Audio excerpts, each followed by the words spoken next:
There's mixed views on whether simply eating less is the most effective way to lose weight. While consuming less calories and exercising more may lead to a caloric deficit and short-term weight loss, it doesn't account for the overall complexities of it. There's a study that looked at 18 professional cyclists and triathletes. The goal was to look at the effects of low energy availability on their performance, health, and well-being to determine a threshold for it, and how not eating enough calories affected the elite cyclist's explosive power, endurance, and agility. Let's dive into it.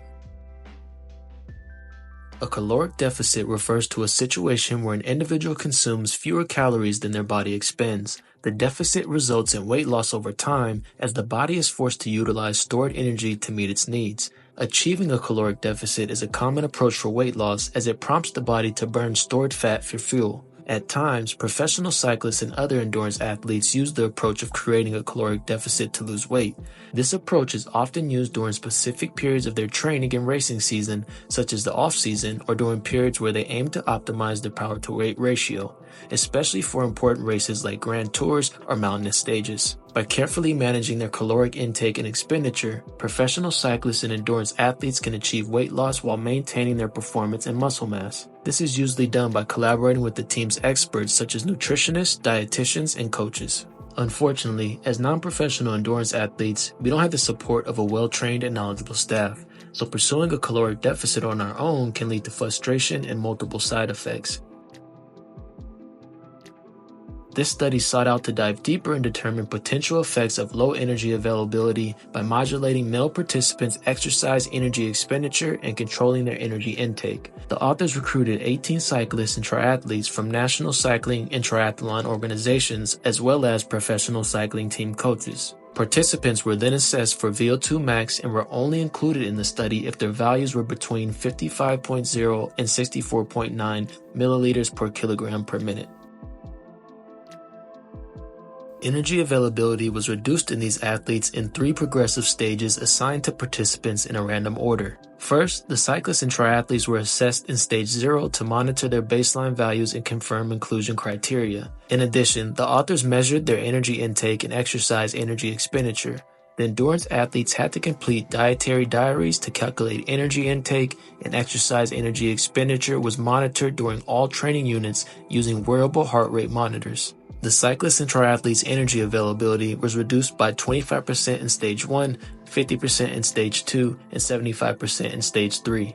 The stages were assigned to them in a random order, and there was a 1-month washout period between each of them to ensure all parameters returned to baseline values. The authors confirmed that the athletes reached the baseline values by repeating measurements on day 1 of each of the stages.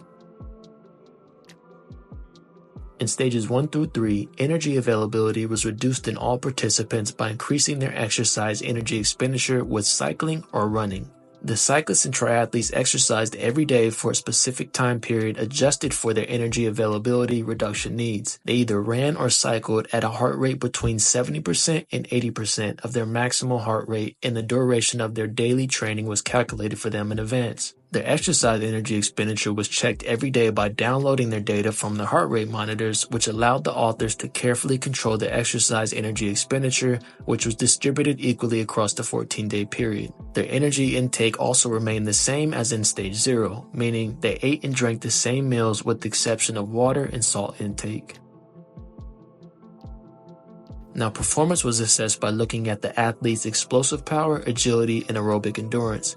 During the explosive power portion, counter-movement jump tests were performed using a bilateral force plate system to acquire ground reaction force. For the agility portion, the athletes first performed vertical jumping tests without additional warm-ups. They then had 3 trials including 2 sprints within cones separated by 30 seconds rest, and a rest period of 90 seconds was given between each of the 3 trials. Their aerobic endurance was measured with the incremental test to exhaustion. Heart rate and other data were collected during the incremental tests. Workload constantly increased 20 watts every minute until exhaustion, which is similar to the ramp test that us recreational cyclists usually do. Lastly, well-being was assessed by a simple questionnaire.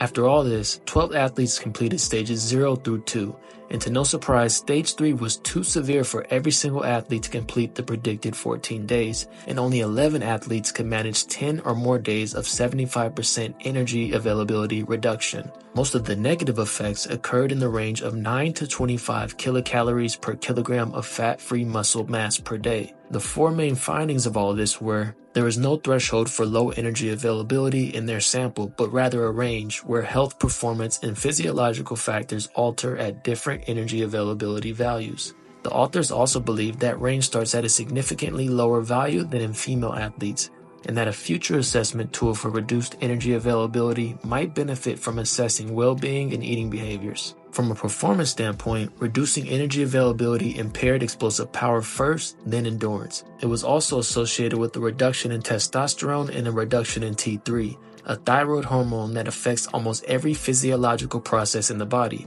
They found that at 50% energy availability reduction, eating behaviors are at risk and body fat is significantly reduced after 14 days. And at 75% energy availability reduction, power output is significantly lower even after just 10 days. So instead of simply eating less calories, what are some healthy things we can do to lose weight without having to worry about impacting our performance?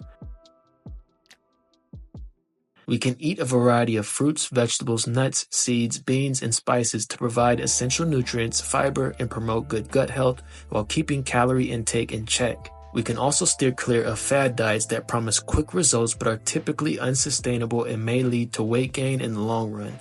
Focus on making slow, manageable changes over time for sustainable weight loss rather than a quick fix. We can also strive for balanced meals with half of the calories coming from vegetables and fruits, a quarter from complex carbs, and a quarter from lean protein topped with healthy fats like nuts, avocado, or olive oil, and portion our plate to support long-lasting satiety and energy level. And finally, I'm not a nutritionist, so if you're serious about weight loss, seek out one near you that can help create an achievable plan so you can reach your goals.